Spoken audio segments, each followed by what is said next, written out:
International Women's Day this year, Realm is interviewing inspiring legal professionals about their experience as women working in the law. Today, I'm really pleased to be interviewing Kathryn Parrish, Senior Associate in Litigation at Manchester-based law firm Glaisyers ETL. Thank you so much for joining us for the interview. I just want to start, if possible, could you just tell us a little bit about, who you are, what you do, and maybe give us a bit of a whistle-stop tour of your career so far? Yeah, so as you said, I'm Kate Parrish. I am a commercial litigator. I work in Manchester at Glaisyers ETL. I am a senior associate in the team. In terms of my whistle-stop tour, it's not that exciting. I've only worked at 2 firms, so I'll go a bit further back. I went to the University of Manchester and the College of Law for my LPC. I was due to start a training contract at Halliwell's in the year that they unfortunately went into administration, so that sort of kiboshed that. So I had to put the feelers out and to look for a new training contract, and came across Kites and was successful in their training contract process. And then I sort of stayed at Kites for 10 years, which is where I met you. So I moved to Glaisyers 2 years ago, and that's where I currently am. Perfect. No, thank you for that. I think that's just really important to kind of set the scene. And I think, you say that, not an exciting history, but I think there's definitely something to be said for, sticking with the same firm for quite a while. I'm sure it brings you kind of a bit of depth of experience, really. So thank you for that. So the theme of this International Women's Day is Embrace Equity. So I just wanted to ask you first and foremost, what does gender equity mean to you? So, as I've said to you, Sarah, I have made lots of notes with all my statistics. So I've just got, but for this question, I think it's more one key feature for me, which is just treatment based on performance, not perception. Mm-hmm. And I think that covers all sort of gambits of perception. I think if everybody's treated based on performance, irrelevant of gender, race, sex, anything, then I think that is equality and equity for me anyway. That makes complete sense. I think the other I had one other bolt on to that, which was accepting individuals for their individuality, irrespective of any sort of features or, like we said, gender, race, ability, things like that. Just accepting people as individuals and treating them as individuals, and not putting people into categories. Yeah, that makes complete sense. And I think if I could just ask you another question about that, I think, because that's a really interesting point. What do you think the challenges are in law firms in doing that and kind of in treating people like individuals? I think that, again, it's a perception thing. So you go into law and everybody's got a perception of lawyers, whether it's off the television, films. There's stereotypes of what a lawyer is and what a lawyer looks like, and often it isn't the person that's actually sat in front of you. I think there has been, growth in terms of what a lawyer looks like. If you look on LinkedIn, people are talking about, I'm a lawyer, I've got tattoos. Back in the day, if you had tattoos, nobody spoke about it. So I think it is changing, but there is a perception of, even still with clients, of what they want their lawyer to look like. Mm-hmm. And it's sort of getting past that stage and actually focusing on ability and performance that actually makes the difference. And I think once you've got past that initial hurdle, I think everything moves more smoothly. But I do think that there is still this, what does a lawyer look like? I mean, I'm going in next week or the week after to speak to Key Stage 1, which is, I'm terrified about doing this, but speaking to Key Stage 1 children about my job is, there's going to be about 100 of these. Than ours, yeah. Yeah, age 4 to 6 year olds to talk about my job. And my first hurdle is trying to explain what I do. But the second thing, the reason why I wanted to do it was when I was little and parents came in to talk about their jobs, it was mainly dads that came in to talk about their jobs. Yeah. There were mums, there were very successful mums who were nurses, dentists, but it was mainly dads in corporate professions. And even in my own experience, my dad had a very corporate job and my mum was a stay-at-home mum. So my own experience mirrored what I was seeing. And I want our kids to see everybody being able to do anything, men as midwives, women, as CEOs. So that was, although it does terrify me to have all those little eyes looking up and trying to explain what I do, which I did ask Oliver what I do, and he went, argue? And I was like, well, we could go with that, but maybe we'll go with he's from his own experience there, maybe, Kate. So the audience probably won't know, but Oliver's your little boy, isn't he? Which will come on your experiences as a mother a bit later on in the interview. But I think that's a really important point you make there, Kate, about like representation. I think it's amazing, by the way, that you're going into, a school and kind of delivering that. I'm sure they're going to be absolutely like blown away and all want to be, lawyers in the future. But we've done a survey, a pulse survey, again, sort of in support of International Women's Day this year. And one of the questions that we asked was, do you think asked a female audience, do you think there's enough representation at the top of your firm? And female representation, and overwhelmingly the answer has been no. And I think I'm not surprised. Yeah, I was just going to ask, is that something that's kind of been your experience, I think, up to now? Even in my sector as a litigator now, we've discussed role models and things like that. We are very limited as to who I knew out there that does litigation that were women. There are a handful of names that are very successful women in Manchester, commercial litigator, and they're the sort of careers that I've followed when I'm looking online. What are they doing? But when I qualified into litigation, there was only, I think, one other female lawyer in litigation, and she was a junior lawyer as well. So in our sector, I did have a look at some stats, and it said in the sort of corporate areas of law, there are fewer women than, for example, in private client, where there is an actual overrepresentation of women. Mm-hmm. And that might just be by the nature, like when I was more junior, you'd see more women doing, say, family law.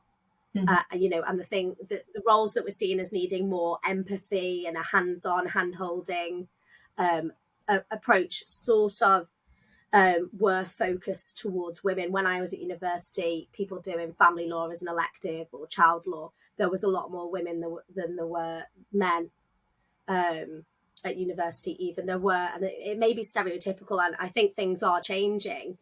You're seeing more male family lawyers, you're seeing more women doing litigation and things like that. So things are changing, but when I was sort of coming through, there was only a handful of people, and that's why I think mentorship's really important, and being able to see and find someone who looks like you.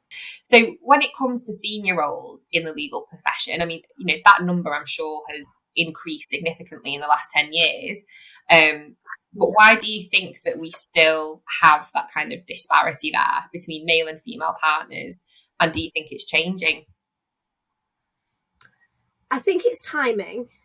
And it's just where we are now. But actually, I looked at that stat that you've put out there, and I've found that actually the statistics sort of overstates the female partnership, because and female progress, because it shows how many, I'm just checking my notes to make sure I get it right, shows how many partners out of the collective are female. So a third are female of partners, but it doesn't look at how many women are making partnership out of the pool of candidates. So if you look at how many lawyers there are that are men, and what percentage of them are partners, and the pool of female lawyers that are partners, it's actually 31% of all male lawyers are partners, but 13.8% of all female lawyers are partners. I see. So that actually is a lot more staggering. So it's actually saying if you're a lawyer and you're a male, a third of you are partners, whereas women aren't, and that's to do probably with the number of women going into the profession at the junior end. And when I went to university, there were far more women than there were men at university. We were probably girls and boys back then. And training contracts the same. There were far more girls getting training contract opportunities. But as you move up the sort of the tree, it was more males were being successful than females. I also had a look at the Manchester litigation market, because I was saying to you earlier about saying there wasn't actually that many women for me to go, I want to be like them. How have they done what they do? They look like me. Mm-hmm. And it's only sort of later in my career I've met women that are more senior than me in litigation and gone, please be my friend, let's chat and let's build a relationship. I think I actually did say that to a partner at another firm, was please be my friend, and she gracefully accepted my friendship. I agree. She had no choice really. But yeah, I looked at the Legal 500 this year for litigation in Manchester, and out of the 6 Hall of Fame candidates, none of them are female. In leading individuals, 6 out of 17 are female, so that's a third, similar to the stat that you gave earlier. In the next gen partners, 3 out of 9 are female, so again that's a third. And in rising stars, it's actually an overrepresentation of women. There's 8 out of 14. So you can see it as it goes up, and hopefully that overrepresentation or equal balance will move up as we progress through the years. But we'll have to just wait and see to see if the stats do shift. I mean, they're much better than the stats. This is when we get onto female heroes in the law, mine is Brenda Hale. So I've been looking at things that she's experienced and think, I don't even know how I would have coped then, because now I think we've got issues more of unconscious bias and things like that. I'm trying to check for my note on this. Yeah, that it's more unconscious bias, which is a different issue to tackle than conscious bias, because you've got something to sort of point at there. Mm-hmm. And some of the things saying, she wanted to go to the barristers' mess, and they had a debate on it. And where's the bit where it said it would ruin their fun? I can't find. I should have probably tabbed the right bit, but it was basically said that the male members of chambers would of the circuit, would stand up and explain their reasons why they didn't think that the female members should be allowed to attend the mess. And I couldn't imagine living in an age where my male colleagues who I respect and who I like stood up and said why they didn't think I could be included in something. That it quite upsets me, to be honest. I really admire women who have gone through that phase, and appreciate that our position is very different than what they had to go through. I wonder, going back to the point about you being a mother as well as a very successful litigator, because there is such thing as what they call the motherhood gap, isn't there? I think when they talk about things like the pay gap, some research has uncovered that they think that there's not necessarily a gender pay gap, but actually there's a motherhood pay gap. And it's actually only when women reach the ages of sort of childbearing ages that that's when you start to see those sort of discrepancies creeping in, really. So I know that obviously you work, full time. You have, a son. You have Oliver. Did your perspective on work change when you became a mum? And you've got 2 jobs now. You're a very successful lawyer and you're a mum. And do you think perceptions change towards you? It's a difficult one. I think it is difficult, and I think there is a double. I won't say penalty. There's been the pandemic penalty. That's been the impact of motherhood on parenthood with the pandemic, and also becoming a parent. If I'm going to be entirely honest, I think there is still, and it was in one of the articles I wrote where they say they're considering candidates for roles, and they look at the age bracket. And, back in my nan's day, it was, she's due to get married. Ignore her. There is a we can't pretend there isn't a finite window for women to have children.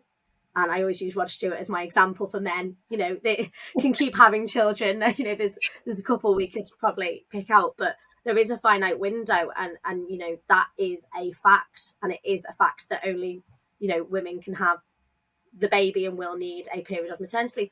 And I think that is a consideration still. There's no denying it. And as we, I've discussed with you in the past, it's very difficult saying things like that because you don't want to be looking like you're pointing the finger of blame at anyone in particular. I think it's just something that needs to be commonly accepted. And, there are firms, and I've spoken to partners who have taken on people who are already pregnant or have become pregnant shortly after, and the firms dealt with it brilliantly. But it is still considered an issue that needs to be dealt with in whichever way possible. And I think, like you said, I work full time as well as being a parent, and I've been asked on many occasions, "Oh, are you full time now?" I've worked full time since I came back after maternity leave. You know, I've never worked part time, but there is a perception that that's what I did, and I don't know if that's because I did flexible working and it wasn't as common then. You know, we were working at Kites at the time that I had Oliver, and although Kites is over 100 years old, it very much embraced flexible working when I came back on maternity leave. And, you know, I had a brilliant experience of flexible working coming back to work, because going off on maternity leave at 3 years qualified was very intimidating. I was terrified to, you know, have the conversation that I was going to need a period of time off. I was terrified about what I thought the impact was going to be on my career and my progression. Do I think it delayed my progression? Yeah, a little bit. Would I go back and change having Oliver then? No. And again, the examples of people having children at the firm we were at the time, most people were older going off having children.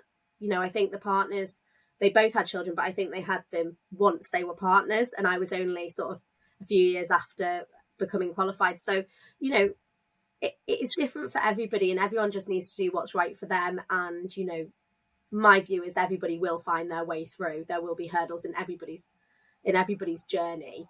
You know, it'll be different for different people. But I think I'm hoping that as long as you work hard enough and, you know, the mindset adjusts to performance, not perception, there shouldn't be issues. It's something that I think people are starting to talk about more now, women's issues, menopause, maternity, things like that, and just needs to be treated as a factual thing, not something to be worried and embarrassed. I was incredibly worried about saying that I was going to need time off, because I'd worked so hard. You know, you work so hard to get your training contract, you work so hard to get your newly qualified job, and then you go, oh, but I'll need a period of time off now, and you worry, you know, what the impact's going to be with your clients. You don't want to feel like you're letting your clients down, that you're going off in a period of time. So, you know, it's a challenge, but it's just something that happens, and people need to, you know, just deal with it as part of life.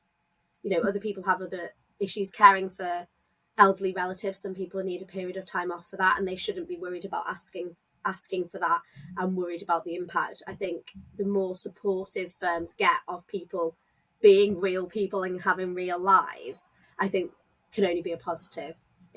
It's only, for me, a struggle when people fake. Like, you sort of have to, I felt like I had to act like I didn't have a child. And when I started just sort of accepting I did have a child and saying, right, I'll log back on at this time, I've got to go and pick my son up, or my son's ill, I've got to go and pick him up. Now, people are actually fine with it. I think people get more worried about the perception than what the perception actually is in reality. And I think COVID balanced that out a bit, because there was both genders saying the same thing. Sorry, my child's doing homeschool in the background and there's nothing I can do about it. And everybody was pretty cool with it.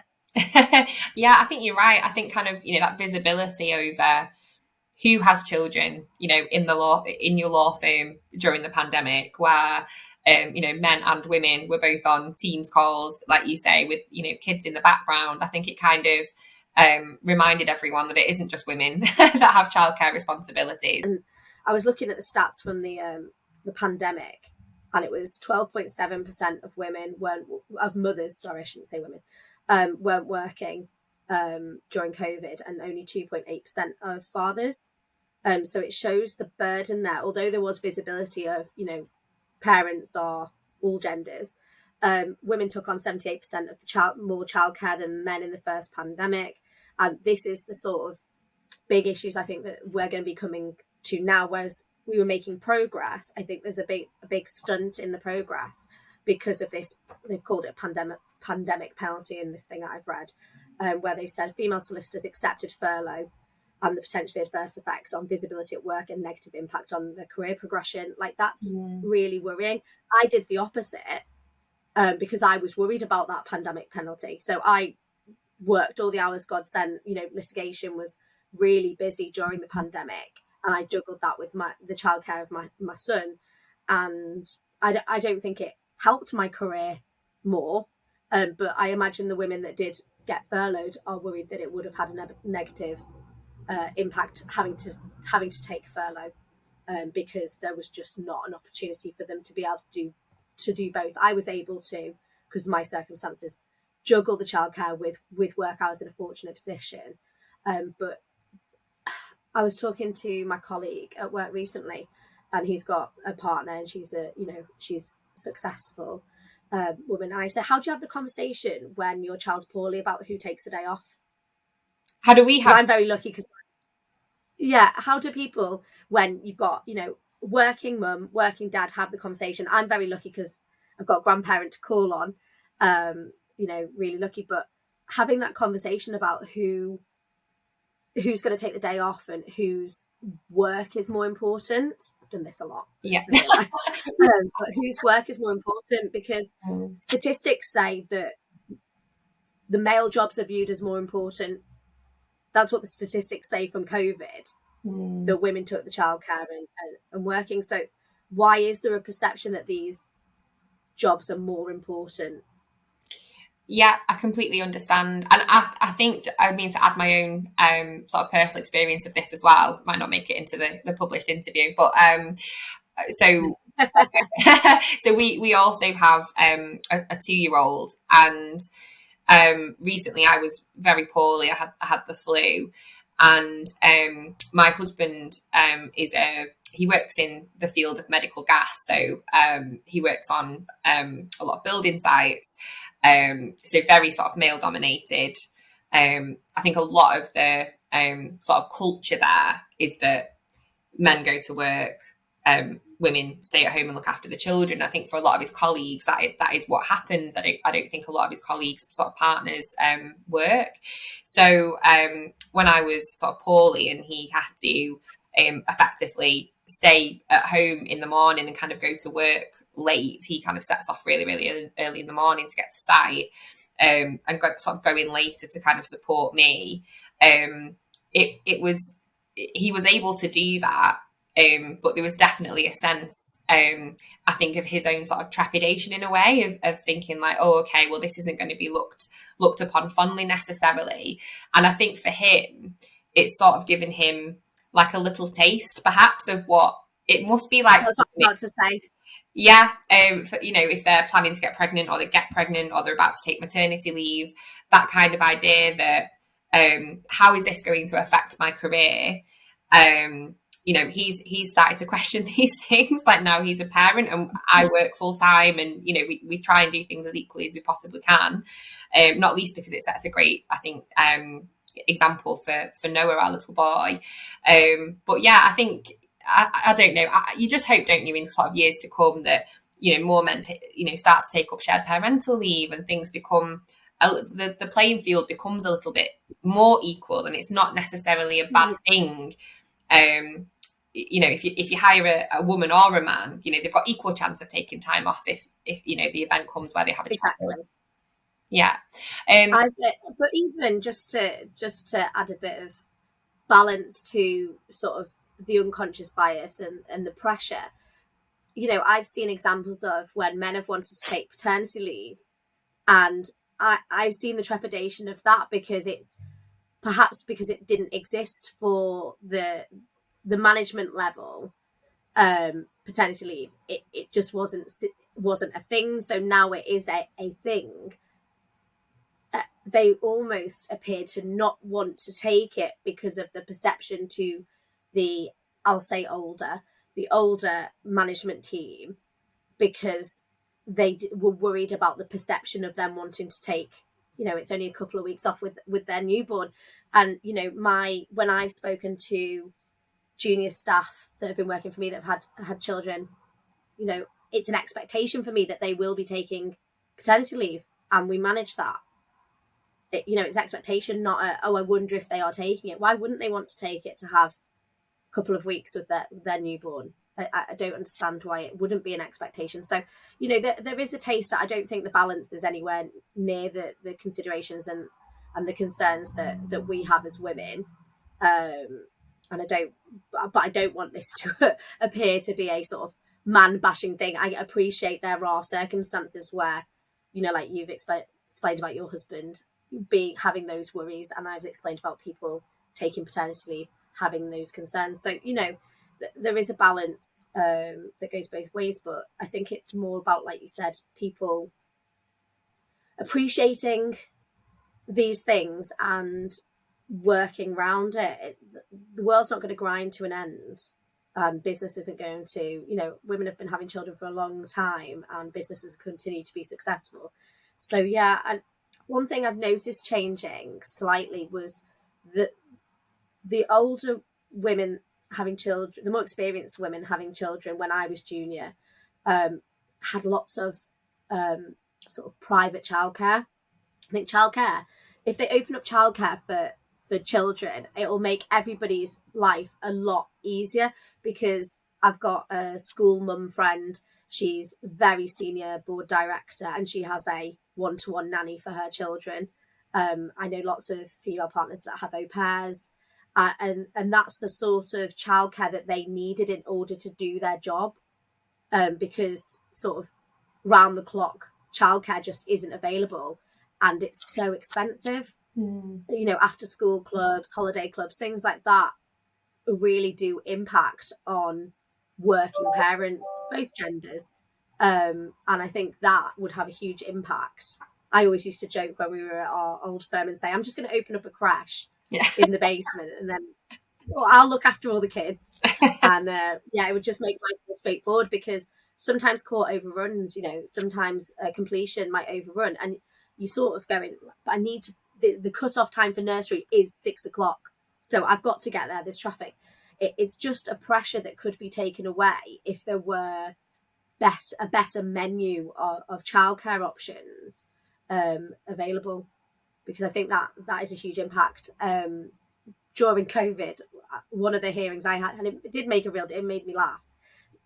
We were rearranging a hearing for a handing down of a judgment, and it happened to be a female judge, and she gave a date, and I said to my barrister, I can't do it because I've got Oliver and I've got something else. And he said, are you okay with me telling the judge that? And I was like, absolutely. And he said, and she turned around and said, Miss Parrish can attend with her microphone off, her video off, in her pajamas with as many kids hanging off her as she wishes, if it will make it easier that we can hand down judgment on that day. And I just said, yeah, that's fine. But it was just that acceptance. Look, the world goes on. We need to get this done. If we're going to, try and find a date that's mutually available for everybody, everybody's going to have pressures around this time. And actually, I don't care. This is High Court judge. She was like, I don't care, as long as you're there and you can hear it and we can get through things and your camera's off, your microphone's muted. I'm happy to get on with it if you are. So I thought was a really it made me laugh. Really proactive.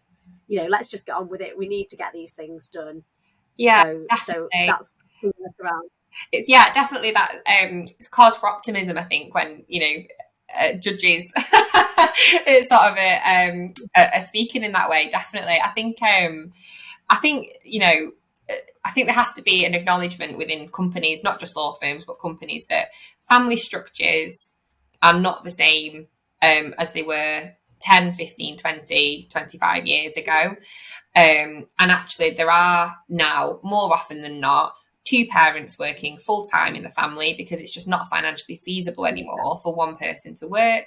We've got more single parent families than ever before. And I think just having that acknowledgement that, bit of flexibility will be repaid, I'm sure, in your case, tenfold, because you will be looking on after, Oliver's gone to bed to make sure that the work's done. And you're fine with that. It's just that you'd rather make sure that you were able to pick him up at a certain time. Yeah, it's about trust, isn't it? I noticed that there were a couple of firms, and they were female-led firms, trialling the 4-day work week and said there was no impact on performance, no impact on profitability, and that's led them to, put this trust in with their employees and say, I think it was anyone above 2 years qualified, just work as you wish, as long as the work. Sorry, I'm having a little wriggle. As work as you wish, as long as the work gets done. So exactly. I'd love to move on, if that's okay. I mean, you've already spoken a little bit about some of the people that have, I guess, inspired you in your career in the law. But did you have a female role model, either growing up or, since you've begun your career? Who's inspired you? Yeah.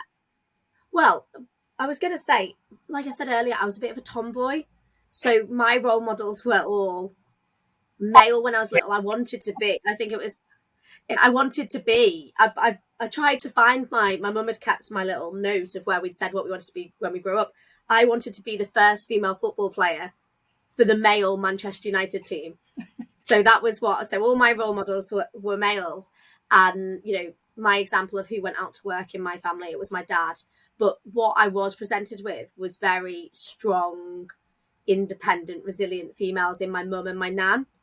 Because my dad's commute was a bit longer than others. It was to Canada for the week. So he'd go off to Canada for the week and come back at the weekend. And my mum would have all the responsibilities of caring for me, the home, doing absolutely everything. And, similarly with my nan, my granddad had a stroke very young. So she was his sole carer. He couldn't work or do anything. So the responsibility lay with my nan. So I learned the importance of resilience, perseverance, working hard from them. But my sort of feminist role model as a child was actually a man. It was my head of sixth form, who's sadly not with us, Mr. Donovan, who I went to an all-girls school, and he inspired us to believe that we could do anything. As long as we worked hard enough, he would help equip us with the tools to be able to do whatever we wanted to do to make us happy. And, it was really inspirational. He was the absolute perfect role model to inspire young women. It was, a vocation for him and the head teacher. She was exactly the same. And he was a huge advocate for equal opportunities and, roles that may not have necessarily been considered for female, engineering roles, if people want to go into engineering, or traditionally male dominated subjects such as maths. He'd support them. He'd be arranging work experience or arranging going into universities to get a taste of the course. He'd absolutely do anything to empower you that we were the strongest group of women that could achieve whatever we wanted. I think we could have done with a bit of expectation management. I think that's what I'll come on to when you wanted to discuss what advice you'd have. But females, I've said it before, for girl power had to have been the Spice Girls. I'm a kid of the 90s. So just that sort of women supporting women, that was the first example to me. I'd seen the camaraderie of men in football, my heroes, David Beckham, Roy Keane, I'd seen it there. But in terms of women, I don't really want to be talking about Manchester United after yesterday's result, but we'll carry on, put it on a different date and pretend after we've done well. But in terms of women, it was the Spice Girls, and it was showing young girls that they could be who they wanted to be, and they could be different. We didn't all have to be the same. We didn't have to fit in this mold. And actually, if someone was different to you, it wasn't bad. We support all women, and together we are stronger and more powerful. So yeah, for me, it would have been the Spice Girls. Amazing. Well, we're of a similar era. So my favourite used to kind of alternate between Ginger Spice, for obvious reasons, and Sporty Spice. Was your Sporty Spice? I thought you were gonna be Baby Spice or Ginger Spice, because I was thinking about this when I was preparing for this, and I was going, I wonder which one Sarah would be. Sporty Spice. Tracksuits, high ponytail, a lot. But yeah, it was the Spice Girls. But even at our year 6 leaving disco, the people that dressed up the Spice Girls were the boys. So they wanted a bit of I love that. Oh, it's like a lab school that you went to. So you've touched on it just there, but you recently asked members of your LinkedIn network to share some of their journeys with you as female professionals, and this was in support of a panel appearance you were either making or have already made. Has this gone ahead yet?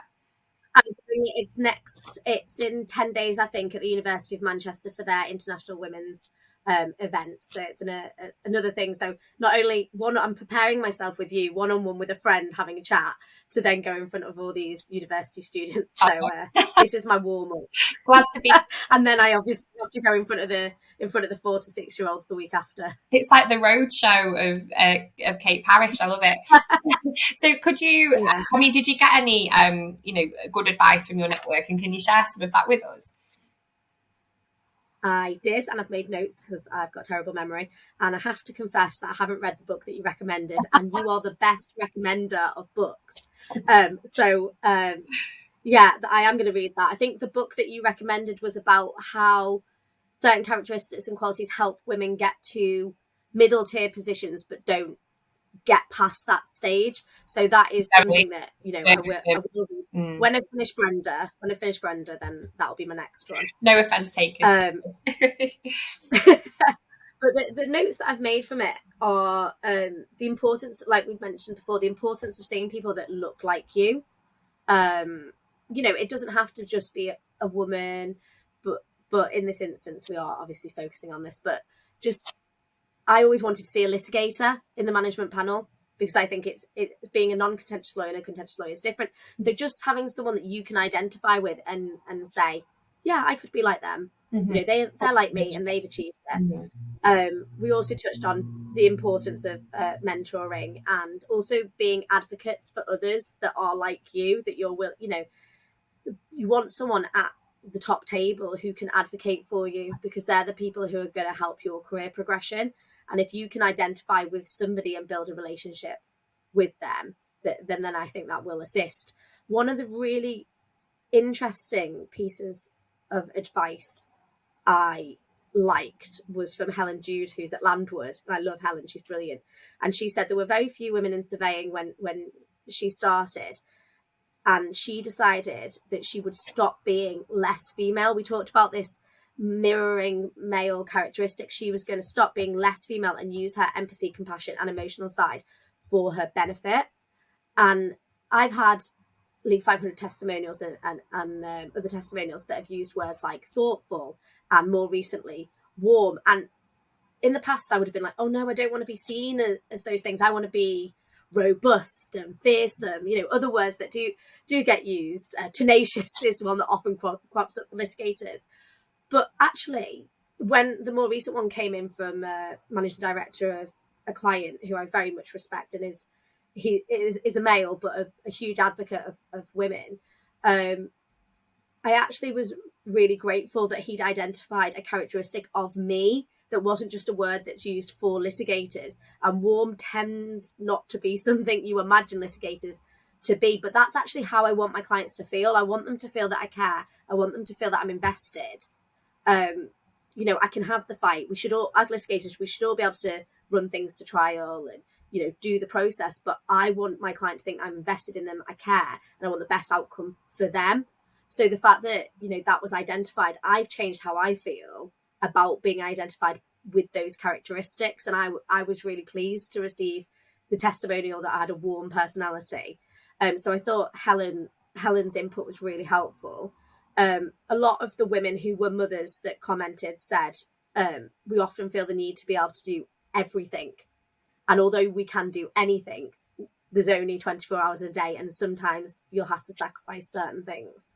And it's okay to not be able to do everything. And you don't need to appear. It was like we were talking before about just being honest and transparent and focusing on that. And then I've put a reminder to read Sarah's book in my notes. That's on there. And then, I promise it is.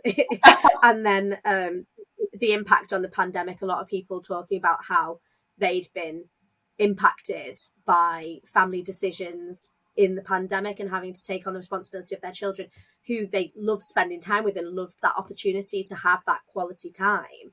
But it did come at a cost, because, you can't do both, or you can't do both brilliantly. But if you find the right, I think you can, there's definitely a balance to be found. And I think a lot of women out there are finding that balance, and the more open and transparent and more visible women showing this balance is available, the more women that will feel the confidence to say, they're doing it, why can't I do it? I might speak to my supervisor about a flexible working request, or, you know, I might talk about you know, what you're doing with your 4-day work week, and having conversations about it.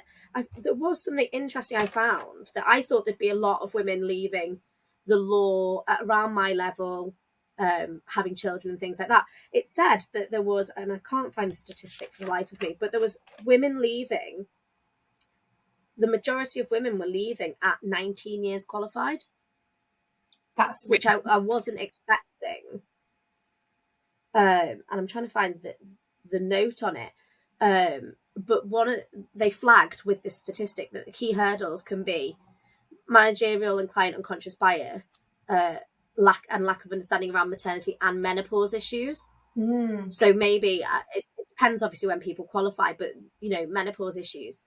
I can remember the first time anyone mentioned menopause in a more sort of professional environment was around, I think Jeremy Corbyn was bringing it up in one of the Labour campaigns, and then firms, I think Timpson's were bringing out a menopause policy and things like that, but it just was sort of a taboo issue to talk about. But so many firms are identifying it, and speaking with colleagues, clients, and people who are experiencing or have experienced issues from the menopause.